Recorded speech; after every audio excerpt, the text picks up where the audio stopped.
YouTube channel ప్రేక్షకులకు స్వాగతం.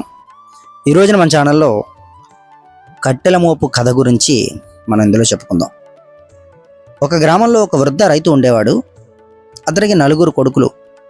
వారెప్పుడు కూడా ఒకరితో ఒకరు గొడవ పడుతూనే ఉండేవారు. వారిని మార్చాలని ఆ తండ్రి ఒక ఉపాయం ఆలోచించాడు. ఒకరోజు తండ్రి కొడుకులందరినీ పిలిచి కొన్ని ఎండినటువంటి కట్టెలను కలిపి ఒక బలమైన మోపుగా కట్టాడు. ఆ మోపును పెద్ద కొడుకు చేతికిచ్చి దీన్ని విరక్కొట్టు అని అన్నాడు. అతను ఎంత ప్రయత్నించినా కూడా అది విరగలేదు. మిగిలిన 3 కూడా ప్రయత్నించారు, కానీ ఎవరూ విరగొట్టలేకపోయారు. అప్పుడు తండ్రి ఆ మోపును విప్పి ఒక్కొక్క కట్టెను ఒక్కొక్క కొడుకు చేతికిచ్చి విరగొట్టమన్నాడు. వారు చాలా సులభంగానే ఆ కట్టెలను అన్నింటినీ కూడా విరగొట్టేశారు.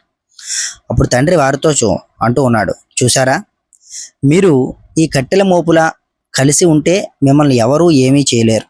అదే విడిపోతే ఈ ఒక్కొక్క కట్టెలా సులభంగా నష్టపోతారు అని కొడుకులకి అర్థమయ్యేలా చెప్పాడు. కొడుకులకు తండ్రి మాటలోని అంతరార్థం అర్థమైంది.